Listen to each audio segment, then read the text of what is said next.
Hello students, कैसे हो? तो ये जो मैं वीडियो बना रहा हूँ ये उन स्टूडेंट्स के लिए है जिन्होंने जनवरी 26 में फाउंडेशन, इंटर और फाइनल तीनों लेवल में से किसी भी लेवल के एग्ज़ाम दिए हो। तो मेरे पास डे टू डे में बहुत सारी स्टूडेंट्स की क्वेरीज आती रहती है कि सर हमने जनवरी में एग्ज़ाम दिए, बट कुछ सब्जेक्ट्स ऐसे हैं जिनमें हमें सेल्फ डाउट है कि इस सब्जेक्ट में मेरे 40 मार्क्स बन पाएंगे कि नहीं बन पाएंगे। या फिर कुछ सब्जेक्ट्स में हमें इतना तो कॉन्फिडेंस है कि मेरे 40 तो बन जाएंगे, लेकिन एग्रीगेट में निकलेगा कि नहीं निकलेगा ये डाउट है। ऐसे ही करके मेरे पास एक बच्चे का कॉल आया। वो इंटर का स्टूडेंट था, उसने बोथ ग्रुप्स दिए थे जनवरी में।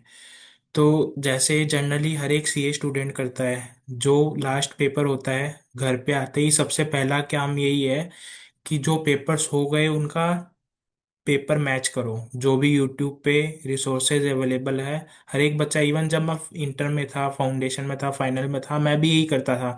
घर पे आके सबसे पहले मार्क्स कैलकुलेट करो कि हद से हद चाहे कितनी भी टफ मार्किंग होगी, मेरे इतने मार्क्स तो बन ही जाएंगे, ताकि इंटरनल सेटिस्फेक्शन अपन को मिल जाए, संतुष्टि अपन को मिल जाए। ताकि अपने जो रिजल्ट से आने के रिजल्ट जब तक नहीं आता तब तक हमारे माइंड को उतना सुकून मिल सके कि मेरे हद से हद कट के भी मेरे एग्रीगेट बन जाएगा कहीं ना कहीं। तो इस तरह से उस बच्चे ने भी aggregate and all marks calculate करके रख रखे थे। मेरे को कॉल पे उसने बताया कि सर मैंने बोथ ग्रुप्स के एग्जाम्स दिए थे, मैंने मार्क्स कैलकुलेट किए। तो ग्रुप 1 में दो सब्जेक्ट्स ऐसे हैं जिसमें मेरे को डाउट है, एंड ग्रुप 2 में एक सब्जेक्ट ऐसा है जिसको मेरे को डाउट है। ग्रुप 1 में मेरे को टैक्सेशन में बिल्कुल भी कॉन्फिडेंस नहीं है कि मेरे 40 मार्क्स आ पाएंगे कि नहीं आ पाएंगे। सिमिलरली ग्रुप 2 में मेरे को कॉस्टिंग में बिल्कुल भी कॉन्फिडेंस नहीं है कि मेरे 40 मार्क्स भी आ पाएंगे कि नहीं आ पाएंगे, क्योंकि पेपर बिल्कुल भी अच्छा नहीं हुआ। लॉ में मेरे को इतना कॉन्फिडेंस है कि मेरे 40 मार्क्स तो आ जाएंगे, लेकिन एग्रीगेट में बनेगा कि नहीं बनेगा ये मेरे को डाउट है। तो अब वो बच्चा अपनी वापस स्टडीज रीस्टार्ट करना चाहता था एग्जाम के रिजल्ट से पहले, बिकॉज जो एग्जाम कंप्लीशन डेट होती है और जो रिजल्ट डिक्लेयर होता है उसमें रफली 30 to 40 डेज का गैप होता है। तो उसने अपने हिसाब से सही सोचा कि जब मेरे को डाउटफुल है कि मैं मेरा एग्जाम क्लियर होगा कि नहीं होगा, तो मेरे को स्टडीज रीस्टार्ट कर देनी चाहिए। Well and good. बट वो बच्चा बोलता है कि मेरे को ये नहीं समझ में आ रहा कि मैं स्टडीज कहाँ से रीस्टार्ट करूँ। मैंने जनवरी में जब एग्जाम दिया, मैंने दो अच्छे से रिवीजन किए थे, मैंने टेस्ट वगैरह भी लिखे थे, मैंने 1.5 डे में जो स्ट्रेटेजीज वगैरह होती है वो भी फॉलो करी, लेकिन फिर भी मेरे एग्जाम्स उस लेवल के नहीं गए जिस लेवल की मैंने सोचे थे कि जिस लेवल के मेरे पेपर्स जाएंगे। अब जब मैं पढ़ाई रीस्टार्ट करना चाहता हूँ, जब मैं चाहता हूँ कि वापस प्रिपरेशन शुरू करें, मैंने इतने दिन माइंड रिफ्रेश कर लिया, तो जब मैं पढ़ने बैठता हूँ तो पहली बात तो मेरा पढ़ने का मन ही नहीं करता।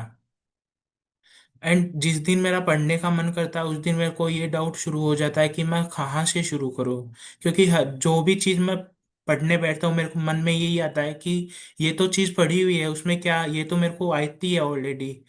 या फिर ये सम तो मैंने इतनी बार कर लिया, अब तो मेरे को आता ही है, इसमें नया क्या है, करने जैसा क्या है। तो अगर आपको भी इस तरह से डाउट्स आ रहे हैं, आपको समझ में नहीं आ रहा कि मेरे को प्रिपरेशन कहाँ से रीस्टार्ट करनी चाहिए एग्जाम रिजल्ट से पहले, या फिर आपको रूटीन नहीं बन पा रहा है, आपको समझ नहीं आ रहा कि मैं कौन से सब्जेक्ट को पहले पिक करूँ, क्या जो सब्जेक्ट मेरे को एकदम अच्छे से आते हैं वो सब्जेक्ट पहले पिक करूँ, या फिर जो सब्जेक्ट्स मेरे को बिल्कुल भी नहीं आते, जो एकदम टफ लगते हैं मेरे को, उनसे शुरू करूँ। उनमें भी मैं कौन से चैप्टर्स पिक करूँ, जो एबीसी कैटेगरी के हैं तो ए एंड बी कैटेगरी के पिक करूँ या फिर सी कैटेगरी के चैप्टर्स पिक करूँ। तो अगर आपको भी इस तरह के कोई भी डाउट आते हैं, आपको प्रिपरेशन रीस्टार्ट करनी है, May 26 और ऑनवर्ड्स का आप प्लान कर रहे हो, एंड आपको समझ में नहीं आ रहा कि आपको कहाँ से फर्स्ट स्टेप लेना चाहिए, तो आप मैंने एक गूगल फॉर्म का लिंक दिया है डिस्क्रिप्शन में, आप सिंपली वो गूगल फॉर्म फिल कर दो, उसमें बेसिक कुछ क्वेश्चंस पूछे हुए हैं, आप वो फिल कर दो। वो उसका जो रिस्पॉन्स है जब आप सबमिट करोगे वो मेरे पास आएगा। तो जैसे ही वो मेरे पास आएगा मैं आपको सेपरेटली कॉल पे कनेक्ट करूंगा। And then we will discuss आपको जो भी चैलेंजेस आ रहे हैं, आपको जैसे भी प्रिपरेशन स्टडी रीस्टार्ट करनी है, आपके पास जितना भी अवेलेबिलिटी है पूरे दिन में, क्योंकि कुछ स्टूडेंट्स ऐसे होते हैं जो साइड बाय साइड वर्किंग भी होते हैं और उनको स्टडीज भी करनी होती है।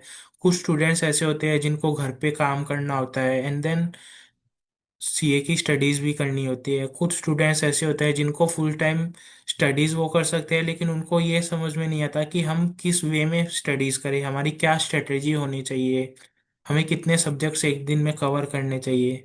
तो हर एक स्टूडेंट की अलग अलग प्रॉब्लम्स होती है। जब मैं स्टूडेंट था मेरी भी अलग अलग प्रॉब्लम्स थी, मेरे को भी कंसिस्टेंसी की दिक्कत आती थी, डिसिप्लिन नहीं बन पाता था। तो अगर आपको भी इस तरह से कोई भी दिक्कत है तो मैंने एक गूगल फॉर्म दिया है डिस्क्रिप्शन में, आप जस्ट फिल करो and I will connect with each and every student over call. Okay.